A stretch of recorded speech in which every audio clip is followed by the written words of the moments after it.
namanya akan IPO di 8 Oktober mendatang. Betul. Boleh dielaborasi sebetulnya Verona Pictures ini bergerak di bidang apa, kemudian akan seperti apa rencana IPO di 8 Oktober nanti? Oke. Verona Pictures ini didirikan pada tahun 2010, jadi sudah 14 tahun.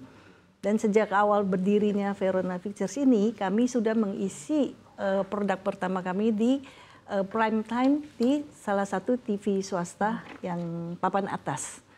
Nah, sejak itulah Verona Pictures terus berkembang di slot yang di prime time. Nah, arti prime time itu adalah produk yang kami isi itu di prime itu adalah jam tayang yang premium, yang tentunya iklannya itu lebih mahal dan daya beli film ke kami juga pasti akan lebih mahal karena itu menjadi income untuk TV tersebut mencapai income yang terbesar di prime time. Jadi itu premium istilah gitu di istilah kami. Nah, sejak itu Verona terus berkembang hingga saat ini kami selalu mengisi prime time di TV stasiun. Nah, untuk IPO ini memang kami akan merembat menambah bisnis kami untuk ke film, ke OTT dan film. Sebelumnya memang kami juga sudah mengisi OTT di salah satu OTT ya di Tencent Group yaitu WeTV. Itu sebanyak 60 episode itu sudah kami jalankan. Oke. Dengan perjalanan dari 2010 hingga sekarang, seperti apa sih Anda melihat tren dan juga prospeknya ke depan? Saya rasa semakin lama ini industri film ini semakin berkembang pesat ya untuk kita di Indonesia ini. Jadi semakin luas pangsa pasar yang bisa kita jangkau. Karena mungkin kalau untuk sinetron memang udah dari dulu. Jadi bagi saya sih itu sebuah pengalaman yang memang sudah kami jalankan. Dan sebelumnya juga saya sudah dari stasiun TV, kemudian saya juga sudah pengalaman di sinetron. Nah, kalau untuk yang film memang saat ini sedang berkembang pesat. Jadi untuk Indonesia sendiri sih memang daya saingnya juga cukup oke dan juga penontonnya juga sangat bagus, bertumbuh terus. Karena sejak pandemi kemarin mungkin kita tuh ibaratnya dikurunglah dalam rumah gitu selama 2,5 tahun, 3 tahun ya.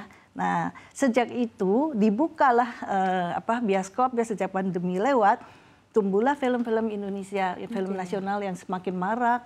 Ya kita lihat ya beberapa film yang memang sampai box office, sampai di atas 5 juta itu banyak. Karena ya gitu semakin dan kebiasaan kita ya, kebiasaan orang Indonesia tuh suka seneng gitu bergosip tentang film. Dan jadi itu merupakan gosip yang positif ya, hiburan dan juga gosip yang asik. Nah sehingga kami melihat itu sebuah peluang yang memang harus kita jangkau juga saat ini gitu. Oke. Di tengah peluang yang cukup besar, tapi di satu sisi seiring dengan semakin meningkatnya digitalisasi termasuk OTT, bagaimana Fern melihat hal ini? Apakah ini menjadi tantangan atau justru jadi peluang?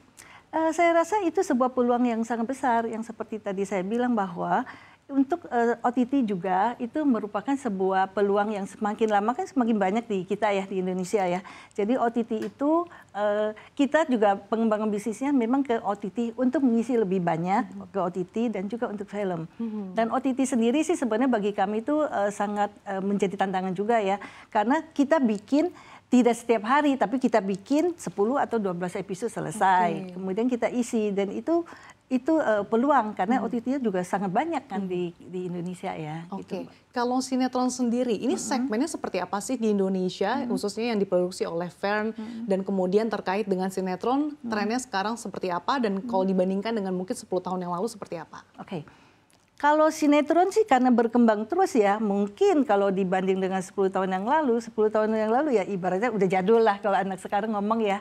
Jadi kita memang harus mengikuti perkembangan terus dan bahkan trennya harus kita yang ciptain. Kayak misalnya sekarang kita lebih ke arah tuh perselingkuhan, misalnya pasangan muda harus hal itu sebenarnya bukan sebuah tontonan jelek, justru tontonan yang bagus yang kita ibaratnya mengajarkan jangan sampai seperti itu. Dan itu sekarang kalau memang lagi tren ke situ. Kalau dulu kan lebih ke rumah tangga, mengasuh anak, anaknya kurang ajar. Kalau kita sekarang sudah tidak berkembang, sudah tidak seperti itu lagi. Itu ibaratnya tuh jadul gitu loh. Nah sekarang kita lebih kepada pasangan muda, ya. Terus saat ini juga kami sedang tayang Aini Malaikat Tak Bersayap, dan itu juga merupakan produk yang tersendiri yang cukup menarik untuk ditonton. Gitu, Oke. Nah, tapi kalau dari segi segmentasi, apakah memang terbatas hanya untuk ibu-ibu atau seperti apa dari fans sendiri? Saya rasa tidak ya, karena gini, sinetron itu dapat ditonton oleh semua umur dan dari berbagai sampai ke pelosok Indonesia. Jadi ini agak berbeda dengan film ya, karena kalau sinetron kita hanya cukup satu TV bisa ditonton dari satu keluarga kan. Nah tentunya kalau si ibunya nonton, anaknya ikut nonton ya kan. Dan anaknya ikut nonton, anaknya remaja atau tidak itu semua udah nggak peduli kan nonton. Dan itu juga kan tontonan itu merupakan tontonan yang tetangga juga bisa nonton, sehingga itu menjadi sebuah euforia ya. Sekarang makin marak malahan setelah pandemi lewat ini, sekarang malahan sinetron ini makin dicintai karena ya itu kita sajikan sinetron itu tidak jadul lagi istilahnya gitu loh. Lebih kalau dari segi modern. genre sendiri Bu, apa sih genre yang diminati untuk sinetron tanah air? Saya rasa sih kalau yang genre sih memang kadang-kadang tergantung TV-nya masing-masing ya, tapi kita juga melihat pangsa pasar ya. Kalau untuk TV ini lebih ke pangsa pasar ini, jadi supaya tidak tabrakan-tabrakan gitu loh. Nah itu bisa kita ciptakan. Nah, kalau sekarang sih lebih genrenya ke keluarga muda atau wanita karir gitu, dan udah berbeda ya, pakaiannya juga modern ya, wanita bekerja ataupun dia tidak bekerja tapi berubah ya dengan trennya sekarang gitu loh. Jadi bukan seperti ibu rumah tangga zaman dulu lah pakai baju seperti apa, itu udah beda. Oke. Ada beberapa pihak yang mengatakan kalau film horor ini cukup menjadi genre yang favorit di Indonesia. Apakah ini juga menjadi hal yang dilirik oleh Fern? Oh iya, itu pasti. Karena salah satu film yang sekarang kita akan lagi produksi itu juga horor. Karena gini, horor itu tidak lepas daripada kita ya, masyarakat Indonesia. Horor itu karena kita kan ibaratnya nih legendaris banget lah cerita-cerita gitu ya, dari zaman dulu kan horor sama, tinggal kemasannya yang berbeda. Mungkin dulu horornya lebih jadul lah gitu. Nah sekarang horornya udah berbeda meskipun ceritanya dari bawah. Dan itu jadi memperkenalkan budaya kita juga bahwa ada kayak gitu loh, ada legenda seperti itu, horornya seperti itu. Nah itu sangat menarik sih. Oke, kalau dari segi daya saing, seperti apa Anda melihat khususnya daya saing di produksi sinetron maupun film di tanah air, mungkin antar stasiun TV dan TV lainnya dan mungkin dengan PH lainnya?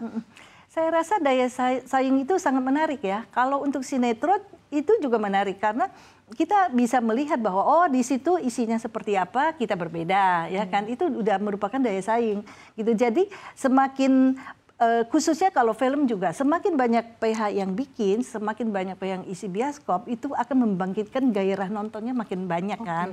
Nah itu merupakan menambah daya saing, tapi itu justru menambah gairah nontonnya makin banyak gitu. Tapi saya menganggap itu suatu pertumbuhan yang positif ya gitu sih Mbak.